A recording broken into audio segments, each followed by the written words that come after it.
Welcome on board. Good evening, Nigerians. All over the world, home and abroad. I'm happy tonight. I'm happy. I'm happy. But I'm not too happy. I want Very Dark Man to please kindly know the group I belongs to.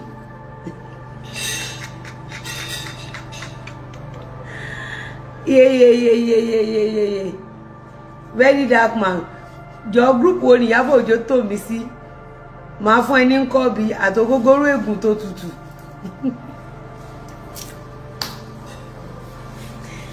Very Dark Man. Tó bá rò pé ogogoro egun 25 liters kéré jù. Tó bá jẹ́ kí mo gbogbo WhatsApp group tí Iyabo Ojo tó ti push story tèmi náà. Gbogbo mo ende gist lover. Ma fún ẹ ogogoro egun 50 liters tó tutù tó wọ yín. Tokunbo said everything you talk na true. Olórí Bísọ́lá. Ṣé mi ò mọ nǹkan tí mò ń sọ ni? With my status in the society. Let me tell you something. When we're talking about success, it takes someone that is extremely brilliant and extra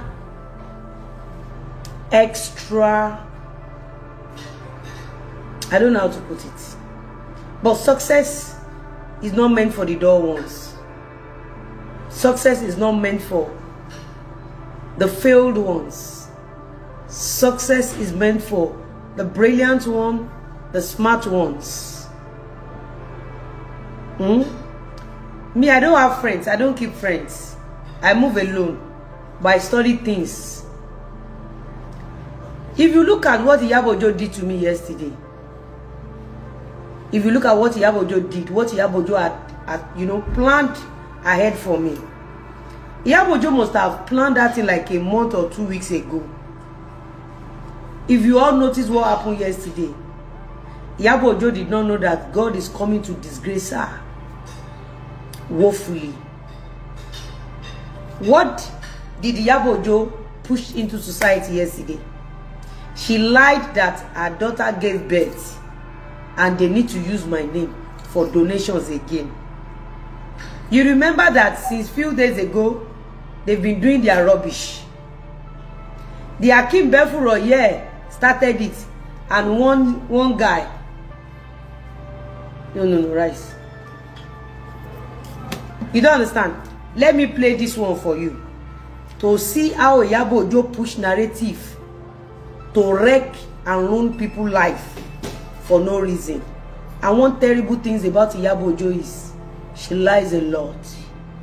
She always push fake narratives to group a lot of people to manipulate them against you. If you don't have a grounded God, Iyabo Ojo may destroy everything you've worked for. Iyabo Ojo is a terrible human being. I don't blame her, I blame the government. But one thing that I know is that very soon the government will eat their own breakfast in the hands of Iyabo Ojo. Let me play this for you. You all know this guy during the Idumata case. During his Idumata case, this guy came online and mocked me. The guy I'm about to show you is into another WhatsApp group with Iyabo Ojo. You will realize that Idumata case, this guy took part in the Idumata case.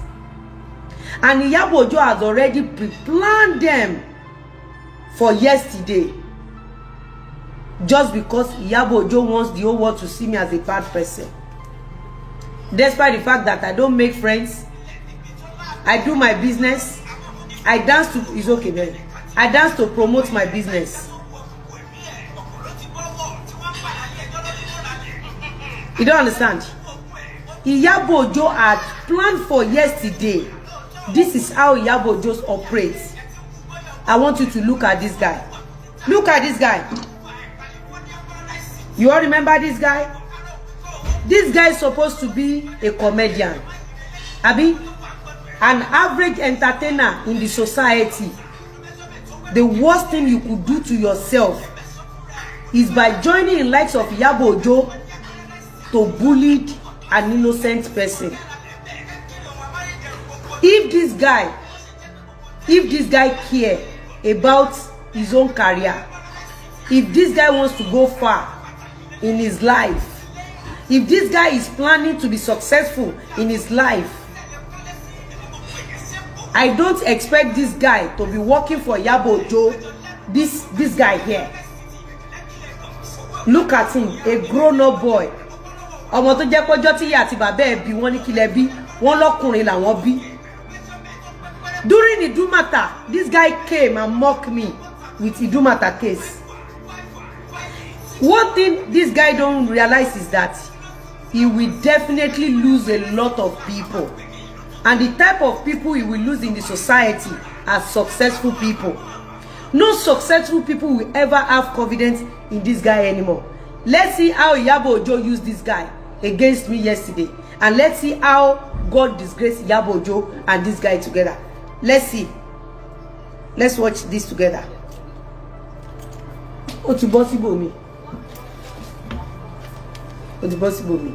Let's see how God disgraced this guy and Iyabo. Let's see. See. Lati Tanzania aku ewu ama ana waju maju si o da lu e rara papa won ti ro wayo ati bimo ori ati Lizzy tó ti gbona wa ori ati Lizzy ti gbona wa o ti gbo. Kí ló kàn mí? Kí ló dé tí orí Lizzy ṣe fẹ́ gbóná nítorí pé ọmọ Iyabo tí ò níṣẹ́ lọ́wọ́, Iyabo tí yẹ ya wèrè for 30 years, Iyabo tó ń bá yé àwọn èèyàn jẹ gba donation. Kí ló dé tẹ́ ṣe rò pé orí Lizzy ló fẹ́ gbóná? This is how Iyabo has ruined a lot of people. This is how Iyabo has ruined a lot of glorious children in this society. Iyabo is a cancer to this society. Just give me an example of another human being that acted like Iyabo in our society. Just because Iyabo wanted to get donation yesterday. See how Iyabo has disseminated what to say into this their own group. She's into another group, another WhatsApp group with this thing. A lot of people have been giving birth. They don't need to mention anybody's name. But because Iyabo focus on that donation, and Iyabo is ready to sacrifice anybody for that donation. I've been saying this for a very long time. You don't understand? These people here, not that they like problem. You don't understand? Not that they like problem. Probably maybe his nudity is with this lover. I don't know.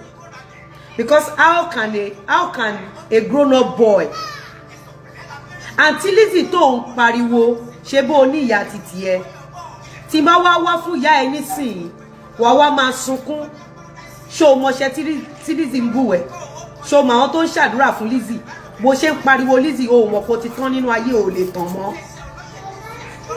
torí àdàbí tó ẹ pé mi ni mo kọ́kọ́ wá fún ẹ àdàbí tó ẹ pé mo kọ́kọ́ wá fún Iyabo àdàbí tó ẹ pé òtítọ́ ni Iyabo ń gbélé yín lọ́wọ́ tẹ́ fi ń búlì àwọn èèyàn. Guys, you are just listening to a very dark man. You don't know what that guy is going through. For the fact that very dark man nudity was posted on this lover is a life trauma. Is a life trauma. What Naira Marley, you know what Naira Marley went through Iyabo, it is a life trauma. Idumata 91,000 naira, 1 billion naira lawsuit and Ilorin. These are life trauma to Iyabo's clients or Iyabo's victim. Iyabo's case is not case where you can forgive her. Nobody is forgiving Iyabo. Iyabo will give an account of everything she has done to people for donations. Have I ever in my life put my mouth into this guy case? Have I ever in my life? Bá mi pé Ọlá kó bá mi ṣàdmí kó bá mi block àwọn olórí burúkú yẹn. Àwọn tó ti gbé ọmọ sínú ọdún yìí. Bá mi bí Ọlá kó bá mi block wọn. Look at this guy here. He was the first person to mock me about Idumata case. This guy. Apparently, this guy is working for Iyabo and Gistlover. So, the narrative Iyabo wanted to push out yesterday is Omo Uti Bimo Ori Lizzy ti gbóná. Lizzy tó níṣẹ́ lọ́wọ́. Lizzy tó ṣoríire. Lizzy tó employ èèyàn. Ori Lizzy wá fẹ́ gbóná sí ọmọ Iyabo tí kò ṣoríire. Iyabo, how did you sleep lying against people that doesn't even know your existence? Iyabo, how did you sleep creating lies to pull down people's children? Lizzy Anjorin is someone's child. Naira Marley is someone's son. Very Dark Man is someone's son. Iyabo, you never believed God would disgrace you yesterday. I didn't talk to Very Dark Man. I don't know Very Dark Man. I don't have contact. If I have contact, if I do talk to Very Dark Man, his lawyer who knows. You don't understand? Look at what Iyabo planned for Lizzy Anjorin. This is what Iyabo disseminated into their own WhatsApp group yesterday. The question is, you are praying on your own children. Did you ever pray for your children to meet in likes of Iyabo?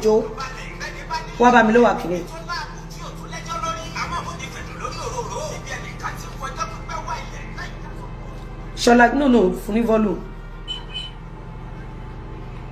Kẹ́ máa wo lórí burúkú Iyabo tí ò ní jèrè gbogbo ọmọ ẹ̀. Kẹ́ máa wo Iyabo tó máa mọ sáré gbogbo ọmọ ẹ̀. Kẹ́ máa wo orí burúkú tó ń ṣe. Kí ni ìyàtọ̀ Iyabo àti Gistlover? You will be on your own, doing your own. Iyabo will go and disseminate information against you just to ruin you. Pé Ọlá na sori pé. Kí ló sọ? Gbọ́ mi. Look at this boy now. Okay, ọmọ Iyabo bímọ. Báwo ló ṣe kan Lizzy Anjorin? But you all need to mention Lizzy Anjorin because you all want donations. And guess what? Iyabo has been doing this thing for a very long time. You don't understand? This is how Iyabo has been destroying people with lies. WhatsApp group.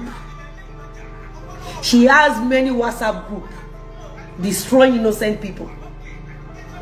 Iyabo wo bí Ọlọ́run ṣe bá titi ẹ jẹ́. Bọ̀bọ́ yìí nísìn. Bọ̀bọ́ yìí ọmọ tó yẹ káwọn òbí ẹ máa retí ògo ẹni. Iyabo, between you and I, Lizzy Anjorin tí bọ̀bọ́ ìforí sọ, ṣó lè survive spiritually. Ó dẹ̀ bí títí ó fẹ́ rí wò. Ó dẹ̀ lọ employ àwọn ọmọ ọlọ́mọ. Wọ́n dẹ̀ ń bẹ ṣorí burúkú pẹ̀lú àwọn ọmọ ẹ tó máa mọ sáré wọn. Can I tell you something? The worst thing you could do to yourself, to your destiny, the worst thing you could do to, the worst thing you can do to your destiny is to go and join Iyabo to do evil against innocent people. Of which you don't know that Iyabo do that to people to gain donations. Lizzy Anjorin olórí títí ẹ̀ tó gbé wáyé. Ìwọ tó ń wò mí olórí títí ẹ̀ tó gbé wáyé. Ó dàbí Akeem tó bẹ́ fúrọ̀ yẹ tán ló lọ dín àkàrà. Ẹ̀yin náà ẹ wo pọ́ọ̀tù tá Akeem fi dín àkàrà. Ẹ wo kú ìyá Akeem tá Akeem a mọ̀ pé ìyá ẹ̀ tó ń dín àkàrà fún. A mọ̀ pé lórúkọ ìyá Akeem. Akeem, you don't know me. Ṣorí gbogbo ẹ̀yin ọmọ tí Gistlover ń lò, you all don't know Lizzy Anjorin, you don't know me. Ṣorí bó ṣe wò mí. First thing my mother told me, the greatest weapon my mother gave to me as a girl child, the greatest weapon my mother told me, that's something that can quickly change your destiny. One.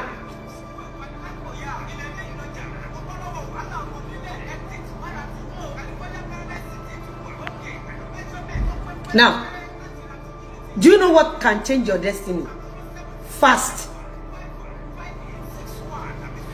If someone did not come for you,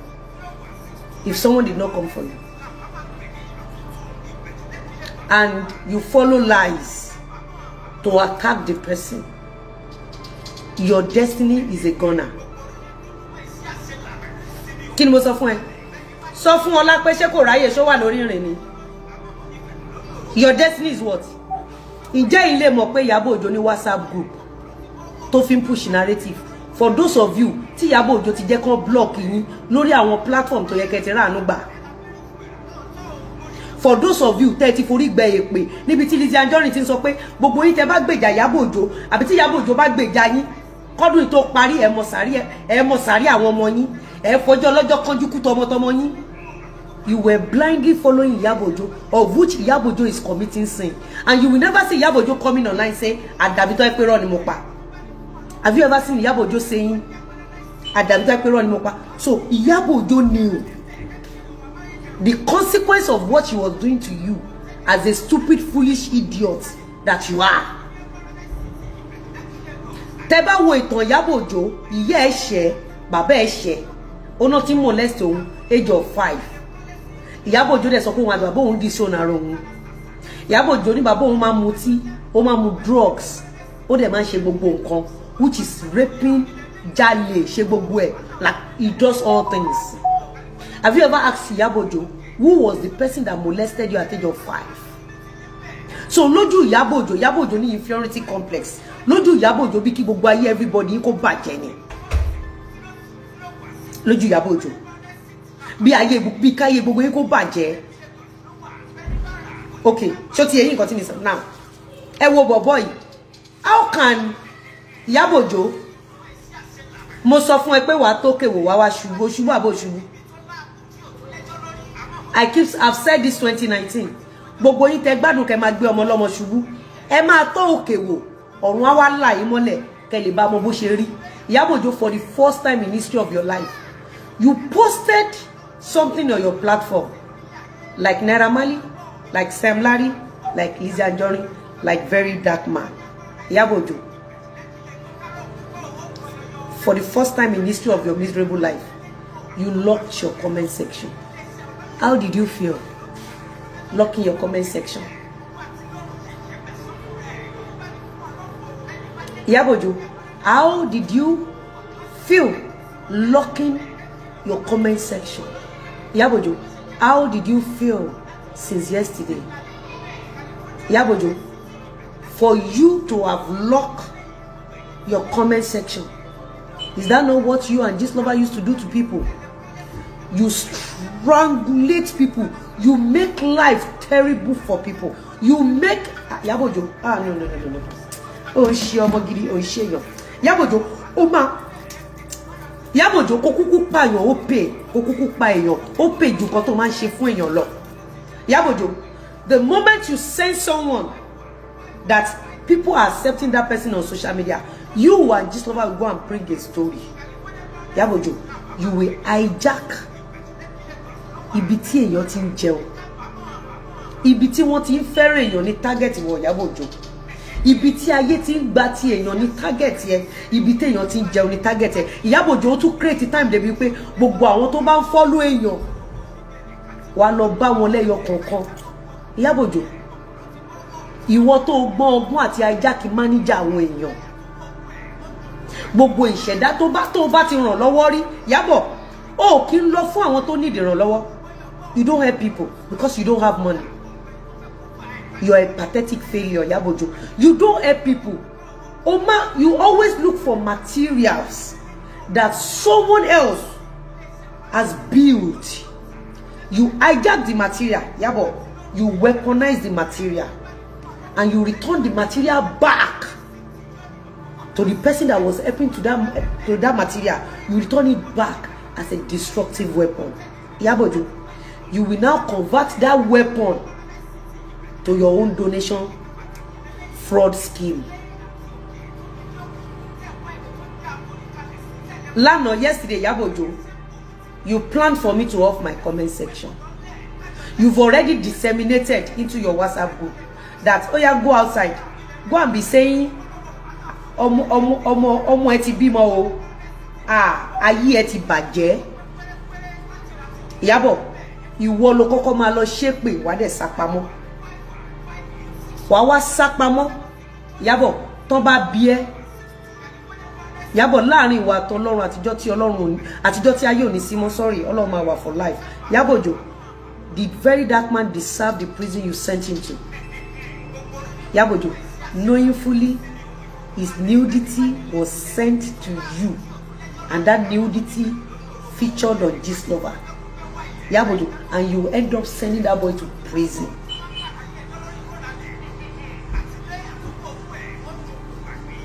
Iyabo, you don't get it. Come. Iyabo, you know him fully. That guy, that boy, a boy that is almost the same age with your son. Very dark man should be around 30. Abi or 31. How old is your first child? Iyabo. So that boy did not even attack you. Because you are hiding something, Iyabo. That boy nudity was sent to a group you opened, Iyabo. You knew that his nudity was sent to you, Iyabo Ojo, and that nudity featured on this lover, Iyabo Ojo, and you have effrontery, you have the audacity, you have the guts, Iyabo Ojo. Oh, ni jere gbogbo to tare jade. O ma ara re ku tomotomo ni. Ben mo sọ fún ẹ. Iyabo, do you know meaning of osopami?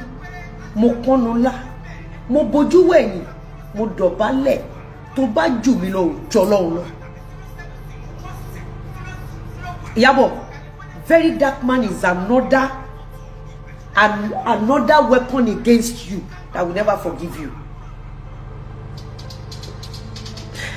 Among of you typing here tonight, I want you to swear with your life that you can forgive Iyabo Ojo if you were to be very dark man, if you were to be Lizzy Anjorin, if you were to be Baba Ijesha, if you were to be Mohbad, if you were to be Naira Marley, if you were to be Sam Larry, come out and tell me and swear with your life that you can forgive Iyabo Ojo.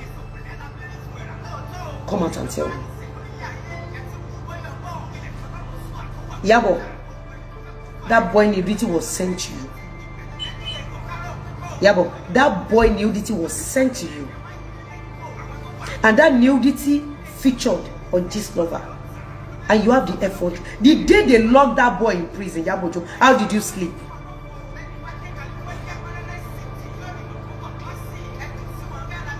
How did you sleep, Iyabo? How did you sleep? No, there are some things in life as a mother. Let me tell you something. As a mother, if you want to do something and you're not being fair to yourself, forget it.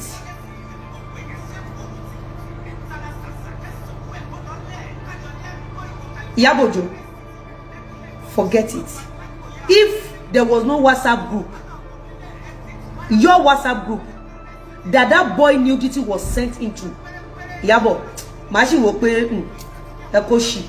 But Iyabo, o de ni o ọmọ yẹn lọ́wọ́. O de feature lórí gist lover. Ìhòhò yẹn feature lórí gist lover. Iyabo Ojo, báwo ni ìhòhò very dark man ṣe lórí gist lover? Harmless question. Iyabo Ojo, then kí ni nǹkan tó ń tọ́jú nínú òkú Mohbad tó fi sáré rò pé kó lọ ti bọ̀bọ́ yẹn mẹ́wọ̀n? Now, Iyabo Ojo, you said Naira Marley forcefully, sorry, allegedly, that Naira Marley forcefully enter your daughter. Iyabo, your character at this age of your miserable life will never make me pity you. Even Toba rape 1,000 times, because you are wayward, you are evil. Oh, they lose. Oh, lose. Lizzy Anjorin, I started hawking along with my mother at age of 4 years old. I, Chief Mrs. Lizzy Anjorin Lawal, I started hawking along with my mom. I started with fried fish. I used to follow my mother. My mother do amala neba. I started with fried fish. and I could remember. I was very young though, but mo máa rántí dáadáa. 4 years old, ẹsẹ̀ mi ò rànlẹ̀. Tí n bá kiri díẹ̀, mọ́mì mi máa fi mí síbì kan.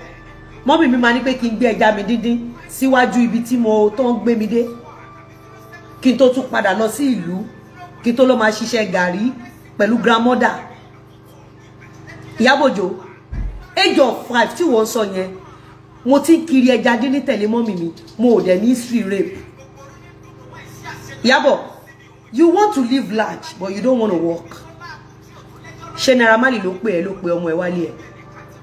Ṣé bówó ọ̀fẹ́ ló ń wá ló fi ti ọmọ ẹ lọ sọ́dọ̀ Naira Marley? Ni wọ́n náà fi ń lọ síbẹ̀. Àbí ṣé olórin ni ẹ́? Ṣé hip hop artist ni ẹ́? Kí ló ń wá lọ́dọ̀ wọn? Mo ní kí ló ń wá lọ́dọ̀ wọn? Kí ló ń wá lọ́dọ̀ wọn? Iyabo, tó bá lọ síbì kan, o ti ń gba gift. At least aribiti Naira Marley ti send the gift sí ẹ. Ọkùnrin tó bá fún ẹ ní nǹkan tó bá gbà padà, business lẹ́jọ́ ń ṣe. Tí kò bá fún ẹ ní nǹkan rí tó bá délé ẹ rí, tó bá lọ force ọmọ ẹ, allegedly ni òṣojú mi. A lè sọ wípé rapist ni, but nǹkan tó sọ against ọmọ ẹ, tó bá pé tòótọ́ lọmọ ẹ já ilẹ̀kùn. That guy was never a rapist. It was consensual, because ẹ̀yin lẹ wá lọ sílé, ẹ̀yin lẹ lọ ń gba gift lọ́wọ́. Ṣó lè bá ọmọ tèmi sùn àbó lè bá mi sùn? Ngbà tí mi ò mọ́lé ẹ̀ tí mi ò délé ẹ̀, ngbà tí mi ní lọ tọrọ oúnjẹ ń bẹ̀, tí mi ò dẹ̀ nídìí kankan lọ́dọ̀ ẹ̀. Am I making sense? Iyabo, we all can't watch you destroying this Nigeria. If the government failed us, we cannot fail the youth. Iyabo Ojo, you love free things and you don't want to work. Any woman, all the youth watching me tonight, if you love free things, men will take free things from you. Know that and know peace. All the youth watching me tonight, if you love it free, men will take you free.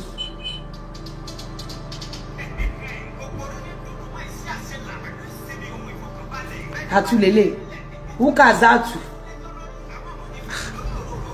R.I.P. fún yẹ o. Kìí ṣe ukazatu wa. You don't understand, Iyabo?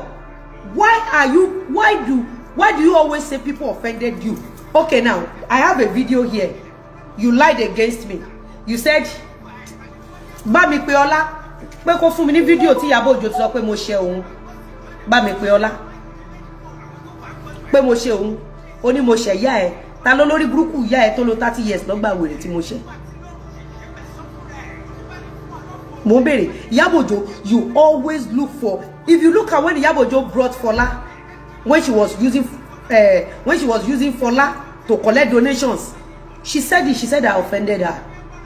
Later, she said I called her for a movie over 16 years ago. She said I did not pay her. Iyabo Ojo always look for deadly points for people to go against you. Iyabo Ojo.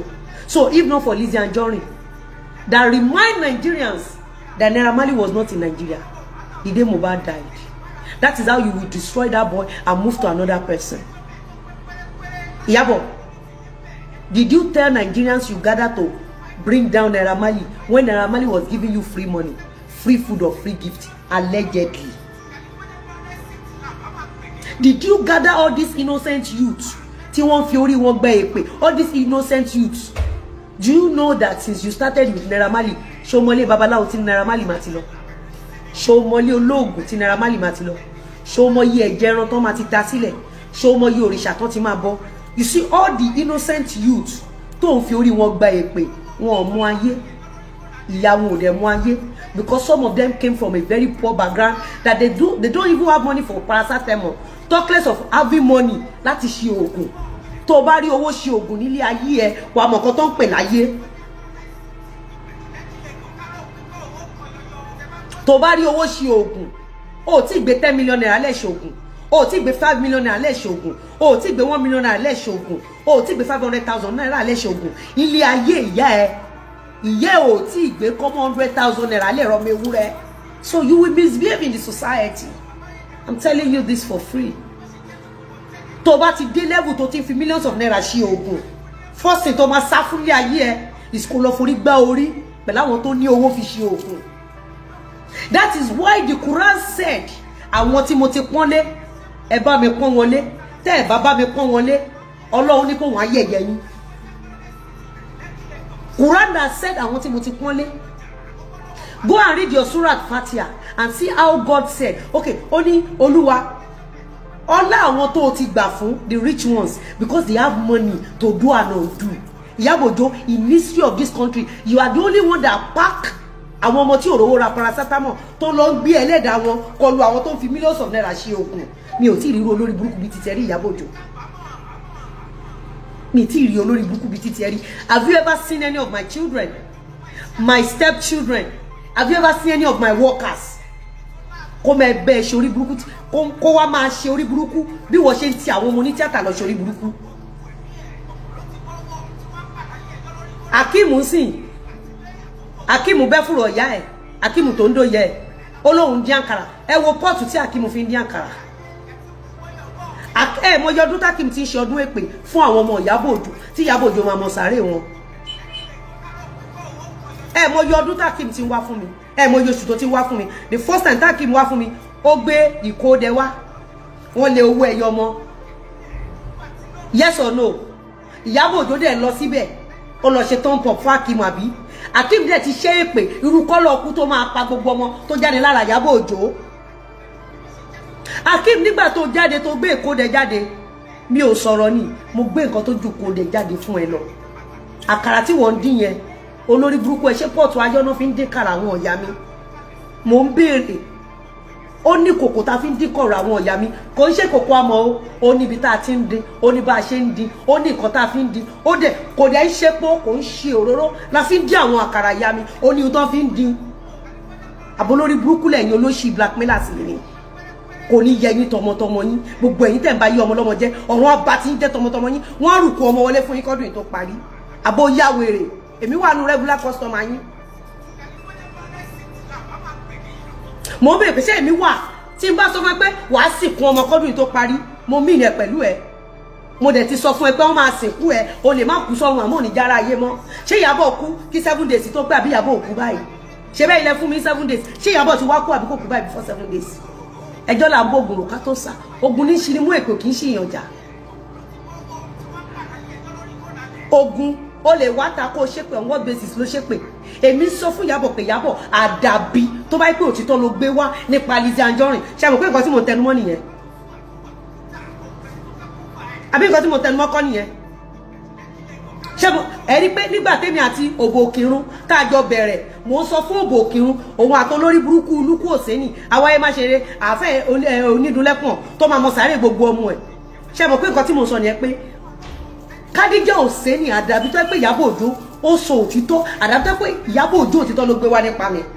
Àbí nǹkan tí mo sọ kọ́ nìyẹn. Wọ́n dẹ̀ láwọn fúnra wọn ní 7 days. Àdẹjọ́ bẹ̀rẹ̀.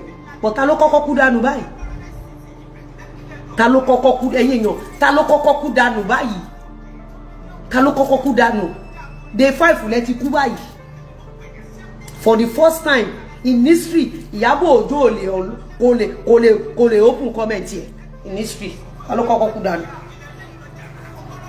Àbò rò pé ó rò pé téèyàn bá kú tó kú lọ sọ́run, ẹ rò pé aburu ni ẹni yẹn lọ sinmi ni. Tó bá kú sáyé ni ò dáa.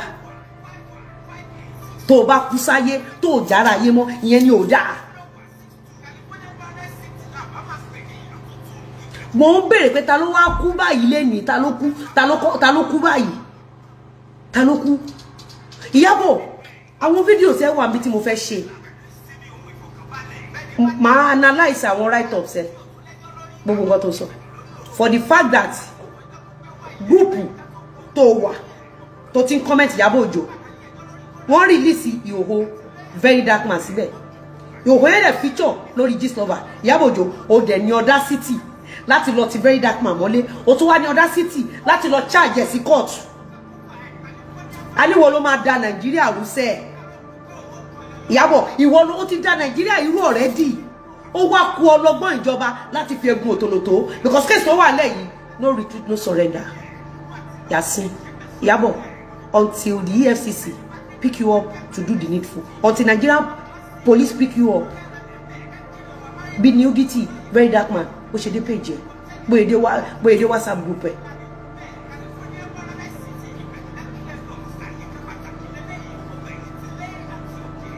Nigeria a wò bóyá àwọn ọlọ́pàá máa wá ṣe nǹkan sí, a wò bóyá kóòtù máa ṣe nǹkan àbí kóòtù ò ní ṣe nǹkan, bóyá ọlọ́pàá máa ṣe nǹkan àbí ọlọ́pàá ò ní ṣe, a wò.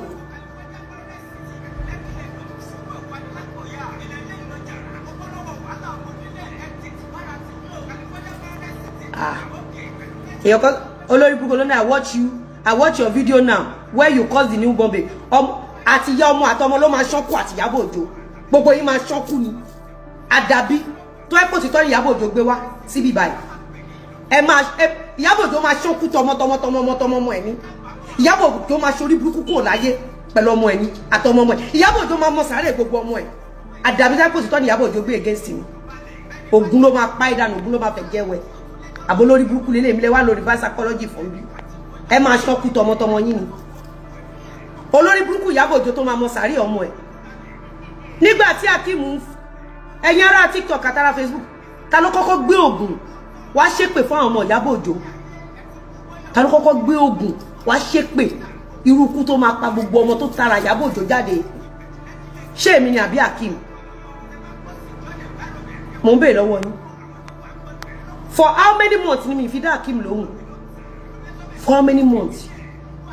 For how many months ni mi ò fi dá Akeem lóhùn?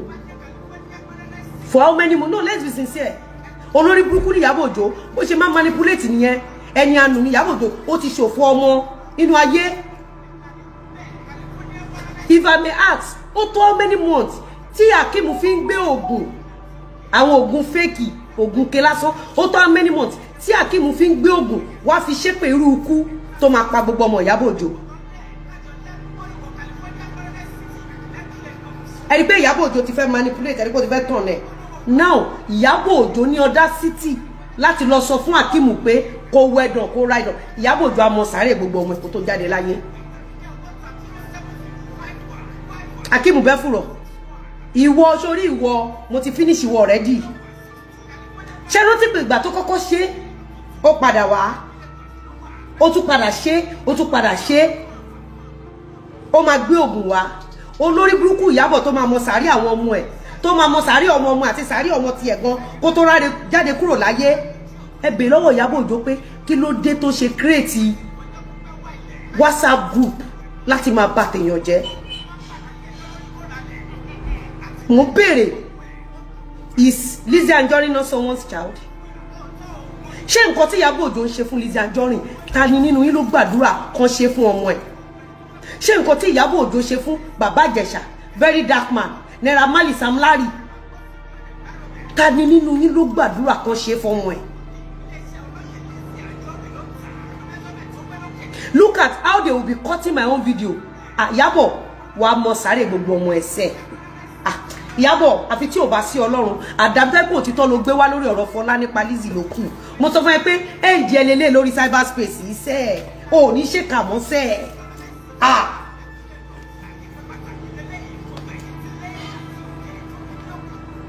Iyabo Ojo ló tòṣì tí ò ní sinmi. Tó bá jẹ́ lówó tèmi ò ní sinmi. Iyabo ló tòṣì olórí burúkú ọmọ tí ò ní sinmi. Tó ń fa yé create account kiri fi bá tèèyàn jẹ́. When we are working, Iyabo Ojo was busy creating how to destroy gbogbo tó ta wá ti ṣiṣẹ́ fún. You don't understand? Imagine ẹ̀yin lè máa ṣe video jẹ́jẹ́jẹ́jẹ́ mi ni mo jókòó. Ẹ wo lórí burúkú eléyìí sìn. Ẹ wo eléyìí sìn. Ṣé mo dá sọ̀rọ̀ ẹ̀ rí? Ẹ wò.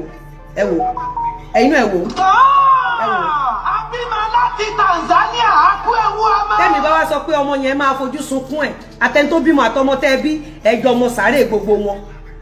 Àdàbí tó bá jẹ́ pé òtítọ́ ní Iyabo Ojo gbé wá lókù. Àmọ́ tó wá pé Iyabo Ojo ó ń mọ̀ọ́mọ̀ bá yá àwọn èèyàn jẹ́ for downfall àti donation. Àtẹni tó bímọ àtọmọ tán bí gbogbo wọn ní Iyabo Ojo máa mọ sàárè wọn. Àdàbí tó pé mo kọ́kọ́ wá fún yín lókù. Ó yẹ lọ kú. Ó yẹ lọ fún gbà yẹn. Iyabo, as if what you've done for my family is not enough. You create narrative every week just to ruin everything that I've worked for. Ìwọ ló máa lọ lele pẹpẹ ní ti yẹ̀pẹ̀. Èkó ló máa ń gbẹ́lẹ̀ sin rẹ̀ sí ni. Ilẹ̀ pẹpẹ ní ti ẹ. Iyabo Ojo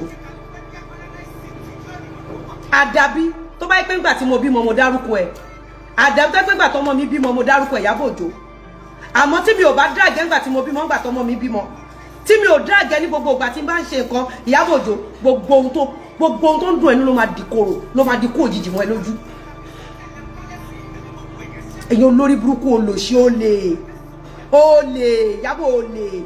Iyabo Ojo olè olórí burúkú ọmọ all because of donations kí ló kàn mí pẹ̀lú àwọn òkú ọmọ ẹ tó bá bímọ òkú tán bí kí ló kàn mí must you mention my name ó yẹ lọ kú ẹni tó bá lè gbárù nǹkan tí Iyabo Ojo ń ṣe wọ́n sẹran mẹ́ran kíkọ́ kọ̀ọ̀kan pa ni mo ṣáà ti yẹra fún yín ní film industry kí ló wá mi wá fún kí ló kù kí ló wá ó yẹ lọ kú ńgbà yẹn okay why are they doing this ó ti disseminate ẹ̀ fún ọ nínú WhatsApp group pé kán wá ṣe báyìí fún mi just because of donation just because she wants to run èwo nínú yín ló ṣiṣẹ́ tó Lizzy Anjorin èwo nínú yín ló gbàdúrà kó òun ṣiṣẹ́ kó lórí burúkú Iyabo Ojo tó máa mọ sàárì ọmọ ẹ̀ kó wá máa ṣe orí burúkú tó ń ṣe must you mention my name ẹ̀yin náà ń ṣiṣẹ́ náà must you mention my name olè Iyabo olè abatẹnijẹ́ olórí burúkú ọmọ òfu ọmọ ìbànújẹ́ tó máa mọ sàárì àwọn ọmọ ẹ̀ ẹ̀yin náà ẹ wò àná wájú má jù sí òdàlú ẹ̀ rárá bàbá wọn ti lọ wáyé àti bímọ orí àti Lizzy tó ti gbóná wá. orí olórí burúkú ọmọ tó máa kú pẹ̀lú ọmọ tó bí tó máa kú àti Iyabo Ojo tó máa kú kú òjijì orí ẹ̀ ló gbóná kì í ṣe orí Lizzy kí lorúkọ Lizzy kí lórí Lizzy fẹ́ gbóná fún mo ń bá yín gba donation ni àbí mo ń bá yín bá tèèyàn jẹ abẹ́rí nudity tó sẹ́ndì sí mi ẹ̀rí lórí Gistlover kí lórí mi fẹ́ gbóná fún mo ń béèrè orí olórí burúkú Iyabo Ojo tó máa mọ sàárì àwọn ọmọ ẹ̀ orí ẹ̀ ló gbóná olè ọ̀lẹ alápámáṣiṣẹ́ Iyabo Ojo orí ẹ̀ ló gbóná orí àwọn ọmọ ẹ̀ tó ti sin òkú wọn ló gbóná kì í ṣe orí Lizzy look at how Iyabo Ojo is subjecting me olórí burúkú ẹ̀dá all because of donation ẹ bá bèèrè lọ́wọ́ Iyabo Ojo pé must they mention Lizzy Anjorin's name Iyabo Ojo that was then gone are the days ó ti yẹ one blow 1 billion pẹ mẹ́ni wàá jẹ burúkú ìyá ń bí burúkú ìyá bẹ́ẹ̀ ni ẹ máa gbọ́. ó yà tí Lizzy ti gbóná wá ó ti gbọ́ Akeem máa wá ìyá. eléyìí sìn kárí eléyìí ti tán o gbogbo YouTube tó ń wò mí má tẹ̀lé Iyabo ṣe báyìí òsùwò má fi kádà rẹ̀ lọ exchange fọlórí burúkú Iyabo Ojo tó ń gba donation eléyìí ti tán nínú ayé eléyìí ti tán kádà rẹ̀ eléyìí ti sọnù eléyìí ò lè gbàgbé ẹ̀ ibi tó lọ yẹn gbàgbé ẹ̀ nígbà ìdúmàtà ṣe mọ̀ pé bó ṣe wá nìyẹn ṣe mọ̀ pé bó àbí mo purọ́ ṣé mi ni mo kọ́kọ́ wá fún ṣé mi ni mo kọ́kọ́ ṣe rántí pé kẹ́lẹ̀ bá mọ̀ wípé ìdúmàtà was pre-planned by Iyabo Ojo fídíò tí bọ̀bọ̀ yìí ṣe wọn ò mọ̀ pé very dark man máa drop receipt lánàá kẹ́lẹ̀ bá rí wípé Iyabo Ojo ní WhatsApp group tó fi máa disseminate informations tó fẹ́ fi destroy innocent people.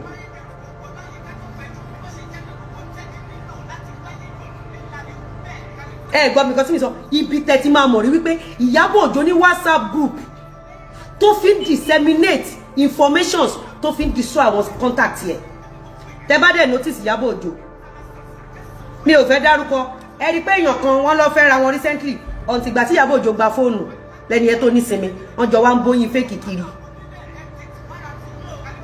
ó ti yẹn gbogbo orí burúkú tí Iyabo Ojo máa ń ṣe rè tó máa fi forcefully gbowó lọ́wọ́ èèyàn tó máa forcefully gba donation ó dá kí ni ti tèmi ọjọ́ wo ni Lizzy bímọ ọjọ́ olọ́mọ Lizzy bímọ táwa ní àdúpẹ́ o Lizzy ti bímọ o orí Iyabo Ojo ti gbóná olórí burúkú ní Iyabo Ojo tó ti mọ sàárì àwọn ọmọ ẹ̀ orí burúkú tí Iyabo Ojo ń ṣe nìyẹn orí burúkú ṣé eléyìí mọ bí tóun máa dé láyé òun tó jẹ́ pé ó máa kan ọwọ́ orú àwa yìí that is how Iyabo Ojo ń rìn ìyá kàríà Iyabo Ojo ti bà kàrí eléyìí jẹ́ ó dẹ̀ bá ń bèrè lọ́wọ́ eléyìí ẹ bèrè pé kí ló kan Lizzy pẹ̀lú òkú ọmọ Iyabo Ojo ẹ bá ń bèrè just because Iyabo Ojo ti target àná yẹn ó ti target pé ọbẹ̀ ṣìkìṣìkì ọbẹ̀ ẹlẹ́gùsí lélẹ́yìí Iyabo ó di mélòó máa kà ó di mélòó máa kà sórí ogun lọ ẹjọ́ là ń bá sọ ẹjọ́ là ń bógun rò ká tó sá èèyàn ṣépè lásán ọ̀tọ̀ anybody ló lè ṣépè tó wáyé pé bépè báwọn yẹn ṣe máa ń ṣépè ni wo everywhere máa ti túká ayé gan máa ti tán but ó ní ẹjọ́ tó máa bá rò Iyabo ó ní ẹjọ́ tó máa bógun rò mo sọ fún ẹ pé wàá tó òkè wò wàá jábọ́ wàá mọ bó ṣe rí lára bó ṣe ń já àwọn èèyàn bọ́ ẹ̀yin náà ẹ̀wọ̀ ẹ̀yin èèyàn mi ẹ̀wọ̀ ẹ̀kọ̀ wọ̀ ẹ̀wọ̀ ẹjọ́ tó lọ náà ṣé èmi ni ọkùnrin yẹn attack àbáwọn ọmọ mi ló attack ṣé èmi ló attack àbáwọn ọmọ mi ló attack ṣé èmi ló attack àbáwọn òbí mi ló attack no let's be sincere who are they attacking Iyabo Ojo ó fẹ́ kú kán lè fi àwọn ọmọ ẹ̀ tọrọ bára that is ìtorí property tí mo ní síbi tí Iyabo Ojo wá rent ilé sí that was the reason Iyabo Ojo pick on me mo ti sọ̀rọ̀ yìí láti jẹrin àbíjà rùn mi ò mọ̀ pé very dark mama gbé àṣírí Iyabo Ojo jáde pó máa ní WhatsApp group Iyabo Ojo is trying all means kó lè kú fún ọ̀tá yọ̀ òun ló ṣe sọ fún Fọlá kó lọ rìkọ́ọ̀dù Mr. Lawal Iyabo Ojo mọ̀ pé mo máa survive gbogbo bully yẹn ó rò pé àwọn ọmọ òun máa kú ngbà yẹn láì ṣe mi so that a lè fi voice note Fọlá a lè fi push narrative pé ọ̀tá Mr. Lawal all because of properties all because of properties torí property ni Iyabo Ojo ṣe fẹ́ pa gbogbo ayé ẹ gbà wá lọ́wọ́ Iyabo Ojo àwọn ìjọba wò wá ràn ni ẹ gbà wá torí àtijọ́ tí mo ti ra lé láti 2019 ni Iyabo Ojo ti bẹ̀rẹ̀ orí burúkú yìí ní 2018 níkẹ́ tó wà nínú kòfó Tinubu ó lọ sọ́dọ̀ Dorcas níkẹ́ lọ grant interview meanwhile ilé Iyabo ni níkẹ́ ló wà níkẹ́ ní láti wá máa sọ pé ẹ Lizzy kò wá fún party Iyabo Ojo ó ní èmi fi ìyá tèmi ṣògùn owó orí burúkú tí Iyabo Ojo ń bá kiri nìyẹn ní gbogbo gbèsè ayé ẹ̀ orí burúkú tí ṣẹ́rí Iyabo gbogbo búlì tẹ́ ń wò yẹn Iyabo fẹ́ pa ara ẹ̀ láì ṣe mi ó dẹ̀ ti ní kí Fọlá rìkọ́ọ̀dù Mr. Lawal láti fi push omi sọ pé ẹ lọ bè lọ́wọ́ Naira Marley ṣé kí Naira Marley tó mọ Iyabo ni Mohbad bẹ̀rẹ̀ sí ní experience bully or after tí Iyabo Ojo tó mọ Naira Marley ó dẹ̀ mélòó tí máa bèrè question lọ́wọ́ yín ó dẹ̀ mélòó àwọn ọmọ Iyabo Ojo ti gba kú èmi kú wọ́n ti gba kú àwọn ọmọ mi kú ó di mélòó bí Iyabo Ojo gbọ́ pé mo marry báyìí bully yẹn ti bẹ̀rẹ̀ láti 2019 ó ṣe pé fọmọ kò ṣe pé fọmọ bully yẹn ti bẹ̀rẹ̀ kí ni Iyabo Ojo gbọ́ pé mo wed fún báyìí ó wá rent ilé sínú estate ministrate àtìgbà ẹni bully yẹn multiply mo endure títí tí mo fi bímọ ni mo endure títí tí mo fi bímọ ni mo bímọ tán bá Iyabo Ojo òun àti Fọlá wọ́n release the voice note pẹ̀lú Gistlover ẹ rí pé bí mo ṣe bímọ tán gbàrà báyìí torí target Iyabo Ojo ni pé òun máa kú láì ṣe mi that house that property tí mo rà sínú estate yẹn was Iyabo Ojo's target because ẹ bá mi bè lọ́wọ́ Iyabo Ojo wípé tí property Lizzy Anjorin tí ò bá kí n ṣe target yẹn ẹ bí pé kí ló ra fóònù fún Fọlá fún láti record Mr. Lawal then what is the purpose of Fọlá Tinubu recording Mr. Lawal? I want to know what is the purpose. I want to know the purpose. Go. Nigerians, over to you. What is the purpose? If not for the fact that Iyabo Ojo purposely instructed Fọlá to record Mr. Lawal to change narrative, thinking my enemy will die, so that they can use the newborn baby for donation.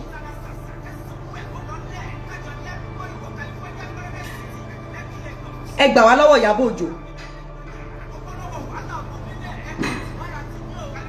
Iyabo Ojo ló ń ṣẹ̀sìn.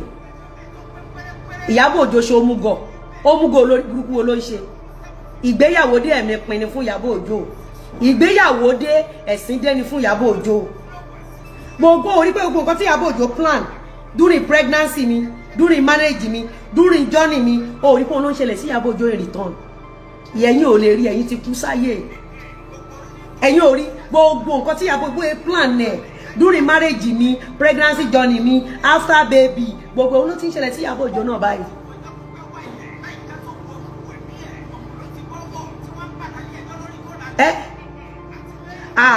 Ó máa instigate Àríkẹ́. Ẹ rí pé àwọn bloggers tí Iyabo ń lò lórí Facebook, gbogbo wọn máa ń drag Àríkẹ́. ẹ bẹ̀ lọ́wọ́ pé kí làríkẹ́ ṣe fún wọn because nǹkan tó ń paint lẹ̀ ni pé àwọn máa kú ẹni pé ìgbà kan wà tó sọ pé àwọn máa kú ẹni pé anything that has to do with Iyabo Ojo is kán pààyàn kán kú kán pààyàn ta ló lè bá wọn pa àwọn ọmọ Iyabo Ojo báwo làwọn ọmọ Iyabo Ojo ṣe lè kú ẹni pé everything around Iyabo Ojo is all about káwọn èèyàn kú because of wọ́n fẹ́ fi ọmọ òkókó tó wà involved by donation.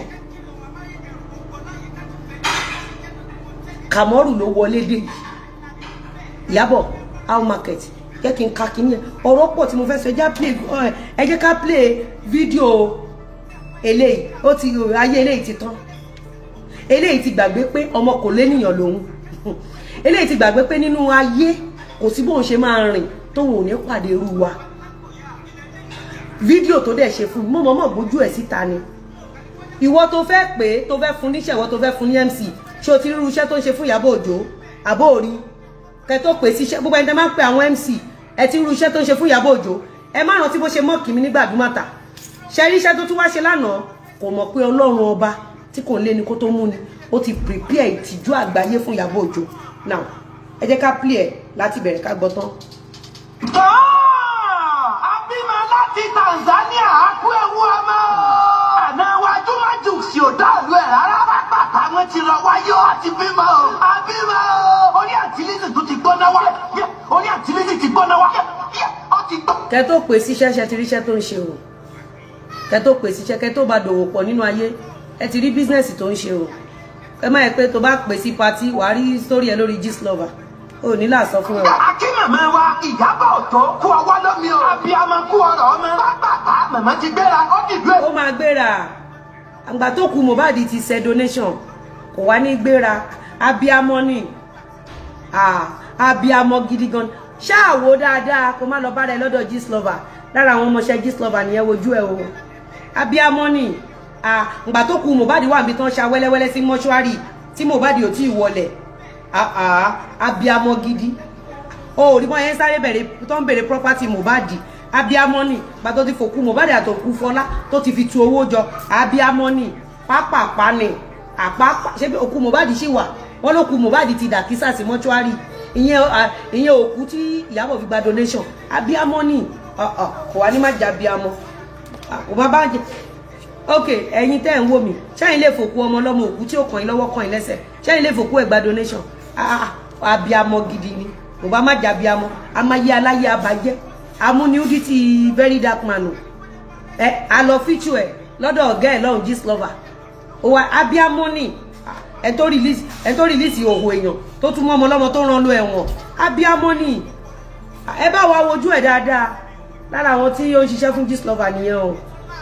Wọ́n lọ sọ lájọ̀tọ̀ ọmọ àwọn tí ń sọ lájọ̀tọ̀ ring light náà wọ́n sọ lájọ̀tọ̀ ring light. Ìyá Mohbad àwọn ọlọ́jọ̀jọ̀ ring light rèé o Ìyá Mohbad ẹ rántí pé mo sọ fún yín gbà ẹ ó lọ sọ lọ́jọ̀jọ̀ ọmọ àmọ́ Mohbad ń sọ lọ́jọ̀jọ̀ mọ́ṣúárì olórí burúkú ni Iyabo Ojo olórí burúkú gidi ni Iyabo Ojo yàsí olórí burúkú who is the brain gbogbo àwọn èèyàn dàbí tèrè Ọlọ́run mo dúpẹ́ o. When my mommy was praying for me, Ọlọ́run fún ọmọ mi ní ọgbọ́n ọmọ àtòyé tójú ti Solomoni lọ kò yé bí ó ṣẹ̀ṣẹ̀ ń yé mi ni àbí ó lọ ṣọ lọ́jọ̀jọ́ bá mi wá admin mi àní ṣẹ́rẹ́ níbo tó bá sọ̀sọ̀kúsọ ẹ kò fi red dead sí ó yẹ yín admin mi ti lọ ṣe ó ti lọ èyí obìnrin ti lọ ṣe ọlọ́jọ̀jọ́ adé orí ẹ̀ èyí ọkùnrin ìyẹn máníjà ìyẹn ti wà ní aṣẹ́wó ń ṣọ lọ́jọ̀jọ́ òbò. Iyabo o ní ṣoríire tọmọtọmọ ẹ. Let me tell you something according to Yoruba right. Do you know that Iyabo Ojo must never ever go to any party until tán bá sin Mohbad. Iyabo Ojo dẹ̀ mọ̀ nǹkan tó ń ṣe ló ṣe ń sáré pé kán tètè sin Mohbad. Ṣé mọ̀ pé is against the culture. Kẹ́ ẹ gbọ́ dáadáa lẹ́nu is against the culture. Òkú tó ti tọ́ ilẹ̀ wò tí Iyabo Ojo ní kan wú padà ṣó mọ̀ pé any one of them wọn gbọ́dọ̀ lọ síbi tí ìlú bá ń wà tí ìlú bá ti ń dún ká má ti sọ pé Iyabo Ojo ṣe pati mẹ́jọ wọ́n tún lọ ṣe lọ́jọ̀jọ́ mọ́ ṣó mọ̀ ṣàmì sọ ẹ má bínú traditional right mo sọ fún yan is not fake tó bá jẹ́ pé 20 ọdún ni wọ́n sin Mohbad since tí Iyabo Ojo gba owó ń bẹ̀ tó fi platform Iyabo Ojo WhatsApp group tí Iyabo Ojo create ó tún fi hàn pé tòótọ́ náà fòkú Mohbad gbowó. Iyabo Ojo dẹ̀ sọ fún wa wípé bàbá Mohbad ò fẹ́ justice pé ó ń fòkú ọmọ ẹ̀ gbowó. Iyabo lábẹ́lẹ̀ ìwọ́dẹ̀ ń fòkú Mohbad. Iyabo ẹja gbọ́ jàre ọlọ́jọ̀jọ̀ ọmọ ẹja gbọ́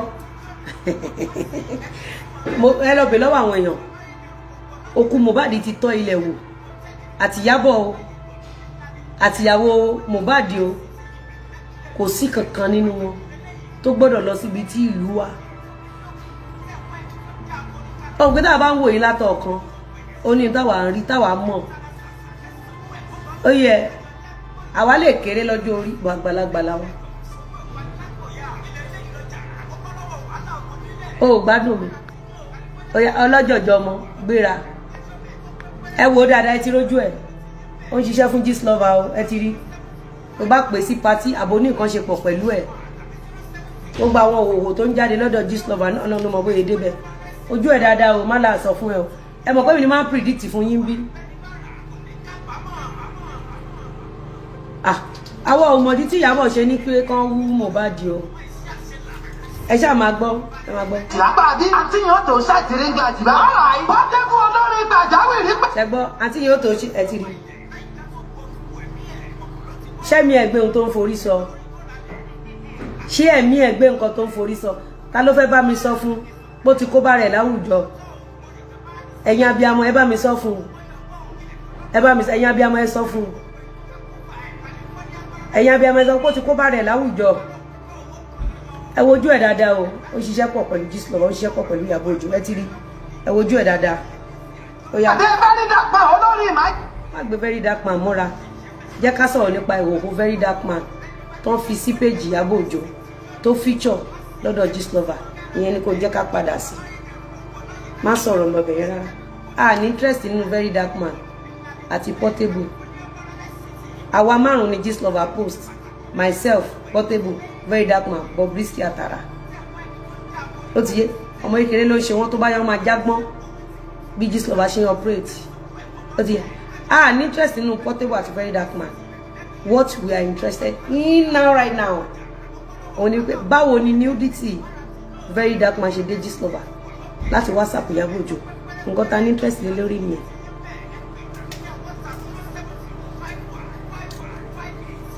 ẹ ti rójú ẹ dáadáa ẹ ti rí ẹ send ẹ mọ̀ ǹjẹ́ kẹ́ send ẹ sáwọn parent yín ẹ mọ̀ ǹjẹ́ ẹ send ẹ sí gbogbo èèyàn tẹ́ bá ti pè sí anything ẹ máa bára yín lọ́dọ̀ Gistlover lára àwọn tó ń fún Gistlover ní information àwọn èèyàn ní society nìyẹn ẹ wojú ẹ dáadáa ẹ má láà sọ fún yín o